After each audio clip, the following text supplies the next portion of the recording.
So I'm just setting up our step ladder nice and stable for me to climb up into the ceiling cavity. It'll take me a few secs to extend it. This is Brendan Young, lead assessor for All Clear, a property testing company. I'm following him under floors and into ceiling cavities in a South Auckland house as he works out if it's warm and dry enough to comply with the law. In 1956 it was built, 4-bedroom, 2-bathroom home. I'm Tom Kitchen, and today on The Detail, we're looking at healthy home standards. 4 years on from their introduction, we're still hearing horror stories of substandard housing and cowboy landlords. The one thing about this mould on the ceiling, it's growing real fast. Each breath I take, I can taste it. There's just mould seeping down ceilings everywhere and coming up from under the floors, and we want to leave. Almost feeling like I was keeping my baby in a health hazard. I've got a written report from a contractor saying there is no insulation. So, are the standards a flop? Or is the job of fixing up the huge amount of old and decrepit homes just too big? We'll carry on with a house tour soon. But first, senior business journalist Miriam Bell has been writing about property issues, including substandard homes, for Stuff. Well, there's 5 standards, basically. One is heating, one is insulation, one is ventilation, one is moisture ingress and drainage, and the other is draft. With heating, a landlord has to provide one or more heaters which are fixed and not portable that can heat the main living area. So, and no open fires are allowed, but heat pumps are sort of preferred, although they're not the only option. Then with insulation, you need to have ceiling and underfloor insulation where possible to a certain code level. Then the ventilation standards, kitchens and bathrooms must have extractor fans or sort of systems that extract moisture. And also you have to have openable windows in rooms in a house. I mean, some of them sound quite obvious, and you would think places would have them, but they don't necessarily. With moisture ingress and drainage, you need to have efficient drainage for stormwater, surface water, groundwater, and often if you have an enclosed subfloor space, you have to put in a ground moisture barrier.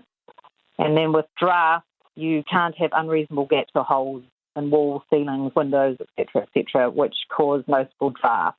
And unused fireplaces or chimneys must be blocked up, closed up.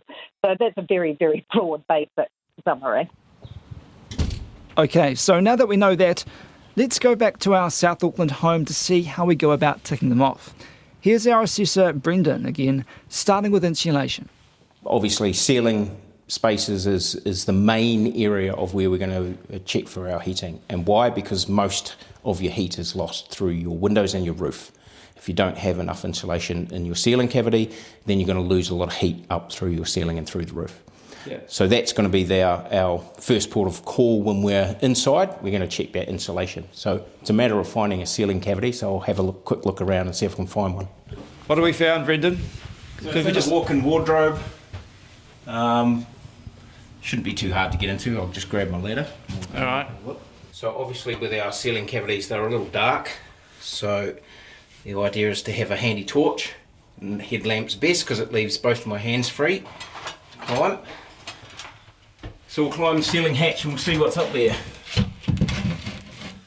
Immediately I can see that this ceiling access space, although quite limited and low, it actually has really good insulation already installed. I can see by the type that it is.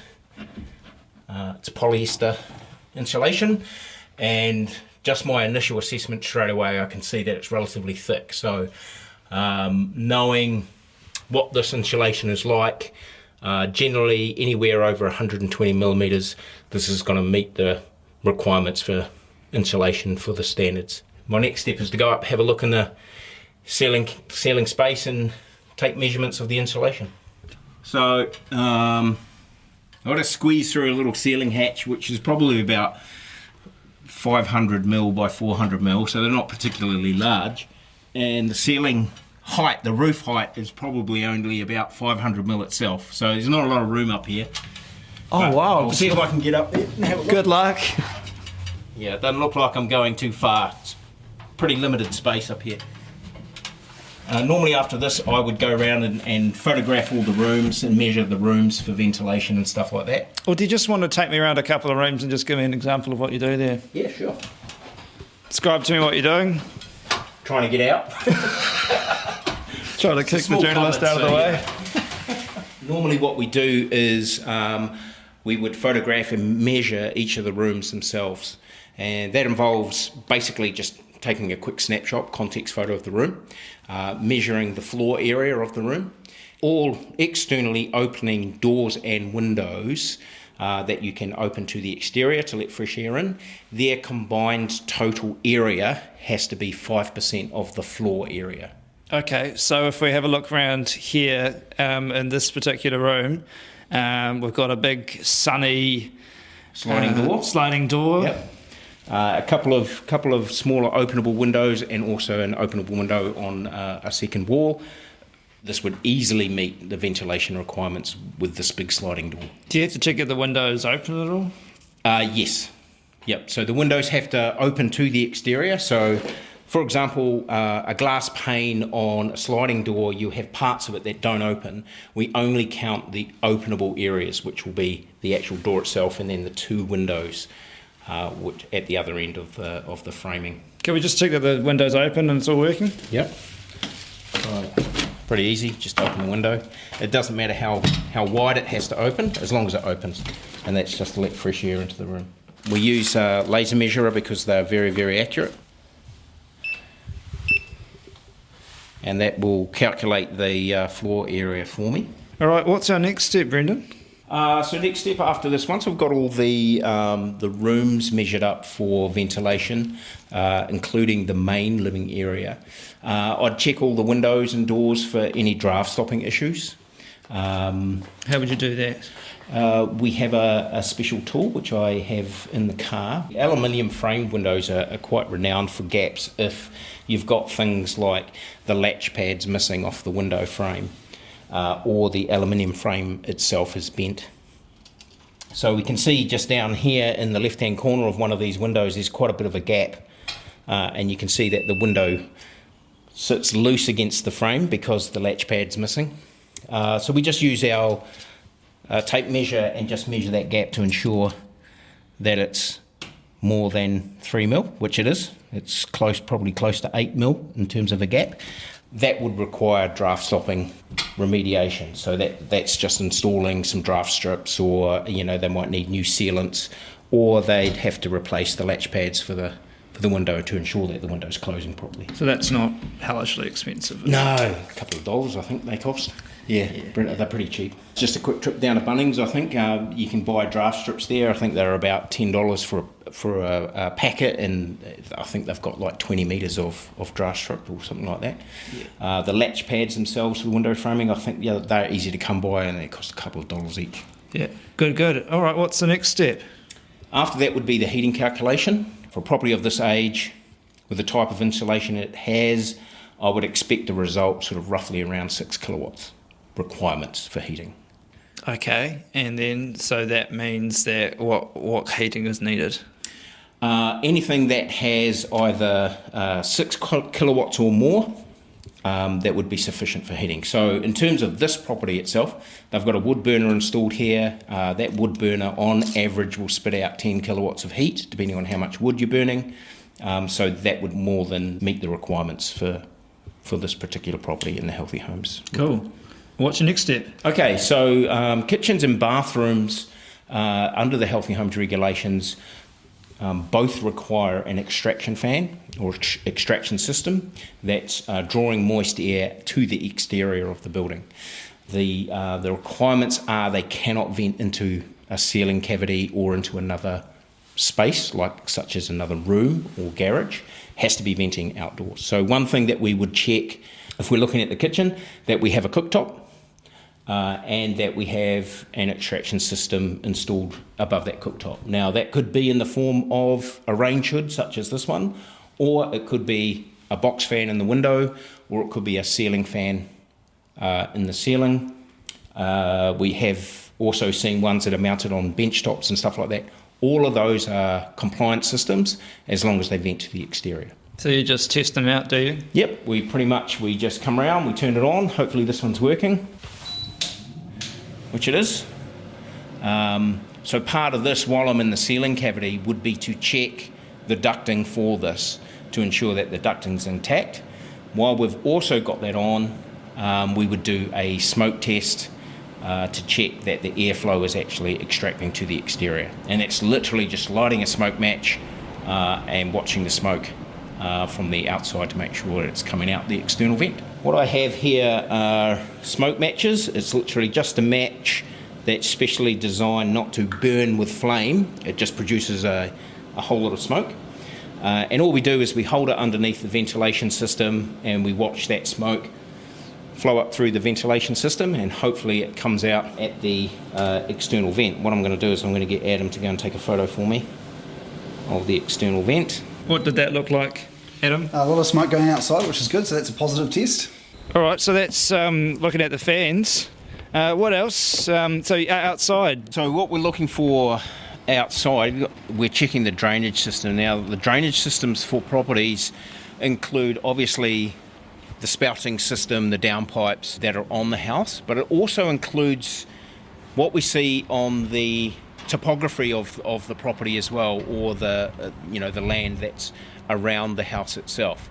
So this one we're looking at what's this? Probably an acre section, half acre section. We have a standalone garage that we don't assess for drainage, although having said that, the spouting on that garage is pretty poor, and we can see from the staining on the concrete that there's a lot of water being deposited into this courtyard area.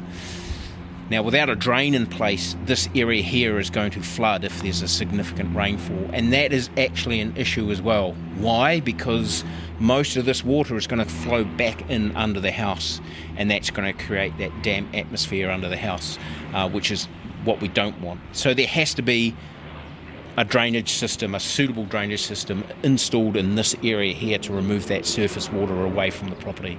A little bit of grass in the corner there. Yeah, unfortunately for these guys it's only a small amount. The majority of the spoutings actually looks like it's relatively clear. And you have a look under the house too, do you? Yeah, we do. Sorry, I'll come down the ladder. I don't have to shout at you. Yep, so under the house, we go in there, we're checking for the moisture barrier, whether it's got one installed, and subfloor insulation. One thing I am looking at before I enter here is this fibre cement board is likely, because of the age of the building, to have asbestos in it, and we can see some of these fibres in there. So that's not good. A bit of a health and safety risk as well. So it might not be the best location for me to poke my head into, but I can probably poke my arm in there and see what's in there for now. Sure. Before I crawl in there. Pretty sure they've got insulation in the subfloor. And what I can see just on my camera is that they've got nice, without dropping my phone, they've got pretty good polyester insulation in the subfloor installed. And they've even got a certificate that says that the insulation will meet the standards. There you go. So this home gets a big tick for insulation and probably for ventilation. But work's needed on draft stopping, and some drainage work is definitely required before the landlord gets Healthy Homes approval. And that has to be done within 120 days of any new or renewed tenancy. Miriam Bell says part of the problem with meeting standards is that New Zealand has old housing stock. Houses that have been built, I don't know, in the mid-century perhaps didn't have insulation in the way that we would think of being best practice now. And also New Zealand is sort of built with a kind of weird settler mentality. So, in Europe, for example, where it's traditionally colder, a lot of things that we would sort of look at as being desirable to add now, but don't have, like double glazing, for example, a common practice, whereas here that was never the case. So with all these problems, there was a bit of a push to do something politically, was there? Absolutely. The push towards the Healthy Home Standards, I think it started about 10 years ago. I think Phil Twicer, initially introduced a bill into Parliament. It would have been about 10 years ago, and that sort of didn't get through. But then when Labor came into government in 2017, they progressed a version of that legislation quite quickly. So the bill went through in 2017 and then it became law in 2019. It's the end of the cold, damp rental home era in New Zealand. The government has introduced new legislations to upgrade rental property standards and turn them into healthy homes. Since then it's been phased in slowly. So it's been quite a lengthy process to get to where we are. There are still a lot of faults, aren't there? Like, what are the faults that we're seeing at the moment?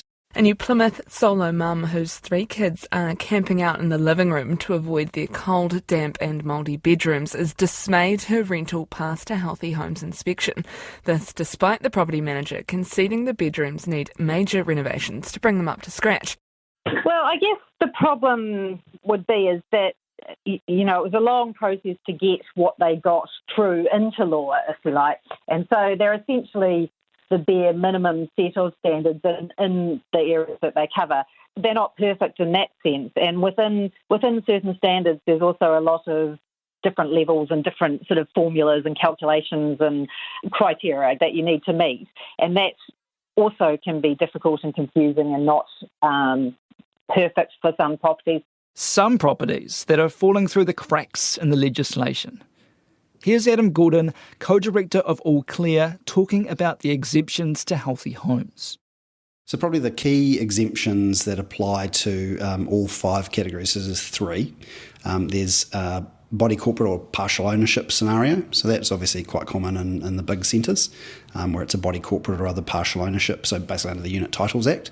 So that, the logic there is if you're not the owner of the entire building and other owners of the building aren't going to provide their consent to do whatever it is that needs to be done, you have an exemption for that. So that's probably the most common. That's quite a big deal. It's significant. I mean, think apartment blocks, think developments, townhouses, terraced houses. So there is an exemption under I think it's Regulation 31 off the top of my head, across all 5 categories. So that means that if you live in an apartment, your house might not have to be up to standard. Potentially, if it's something that the body corp would have to approve and the body corp isn't going to approve it, then the owner may be exempt for all 5 categories.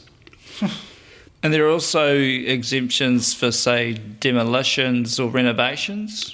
So that falls under the category of demolition or substantially rebuilt, yeah. So explain. So basically the way that works is if the building is planned to be demolished in the foreseeable future, and you can demonstrate that by way of council approvals, you may be exempt from the Healthy Homes compliance standards. That's only for 12 months, by the way. The expectation is you would be able to prove that was happening, so the demolition was occurring, and you would be able to substantiate that it was happening in the appropriate time frame. So it's only going to give you if it doesn't happen, then you may then turn out that you have to comply with the standards. And what if you're a tenant and you have problems with the home? That gets even more complicated. Here's Miriam Bell again. With new tenancy or renewed tenancy agreements, the landlord has to include information about the rental property's current level of compliance. So if you are going into a tenancy or you are renewing it, you're supposed to be presented with that information. You have the right to ask for it to understand how compliant it is. But you have to know that. So yeah, and if you've been in the rental for a while and the standards have got to be upgraded, how do you make sure the standards are met there? I guess because there is that timeline phase in whereby long-term existing rentals have longer to be compliant, you'll have to ask the landlord to do the work and hope that they do, I guess. Or if it's seriously an issue, you can go to TACIT, which is the tenancy services outfit that looks into sort of issues with tenancies, and that's one of the areas that they look at. Can you also go to the tenancy tribunal as well? Yes, you can. Yeah, of course. Yeah, absolutely. But I mean, how would tenants feel about having to go to the tenancy tribunal? Well, obviously that's quite a difficult undertaking, and especially if you're not certain of what you're entitled to and how it all works. I had a figure somewhere from Renters United last year, I think it was, which said that about 18% of tenants who did go to the tribunal with compliance breach issues in this area, only about 18% of them got some form of compliance or remedies for a breach. So that would be daunting. Well, I think there probably needs to be a push in New Zealand towards professional property management. I see that being part of the solution, for sure. The vast majority of property managers that we work with are very, very good at what they do. They understand the legislation, they understand the process, and they are very good at communicating that to owners. So I think that's part of it. Yeah, because my understanding is it's only about 40%. It's not even that. It's about 30-something. Yeah. 30-something% of properties, rental properties in New Zealand are property managed. Yeah. In Australia, it's about 70 or something? It's about 70 or 80%. Yeah, it's the complete inverse between Australia and New Zealand. And the weird thing there is, New Zealand and Australian cultures are similar in terms of that DIY mentality. So maybe there's an impression there for owners that, the only way to do it is to manage it yourself, and then there's the cost savings around management fees. But really, when you consider all of the risks and all the potential fish hooks and downsides, it just doesn't make sense. What about if we just added more standards and made them a bit more thorough? Well, I think that's, there's been discussions over the years around Healthy Homes 2.0, obviously with a potential change in government. Who knows whether that will ever come to fruition. There's been talk about, mould considerations. There's been talk about hot water temperature. There's been talk about energy efficiency in terms of light bulbs and externally vented dryers. There's been talk about all of that sort of stuff for potentially Healthy Homes 2.0. Yeah. But who knows whether that will ever see the light of day. The other things are curtains are exempt from Healthy Homes. It doesn't form part of Healthy Homes at all. It is contemplated in the Residential Tenancies Act, but it doesn't form part of Healthy Homes. What about something like the Greens Warrant of Fitness? Well, the thing I briefly read some of their, I guess it was their policy statement on it, and I think what they were referring to is letting councils manage it. That would be a mistake. In my view, councils can't even manage public toilets and wastewater infrastructure. So how are they going to manage 650,000 rental properties for compliance? There's 3-month delays for building inspections for new builds, so I don't really see how they're going to. I just don't see that as practical. There is some reason to be optimistic, though. Miriam Bell says new builds have to meet the standards. New Zealand has been building at quite a high rate in recent years, compared to recent decades. And although the construction industry has slowed down a bit, I guess you have to hope that building continues and that's the momentum towards creating new stock, which is more compliant with the sort of way we'd like our homes to be. You just have to hope that continues. That's it for today. I'm Tom Kitchen. The Detail is supported by the Public Interest Journalism Fund. Today's episode was engineered by William Saunders and produced by Alexia Russell and Bonnie Harrison. Thanks to Miriam Bell and Brendan Young and Adam Gordon from All Clear. Ka kite ana.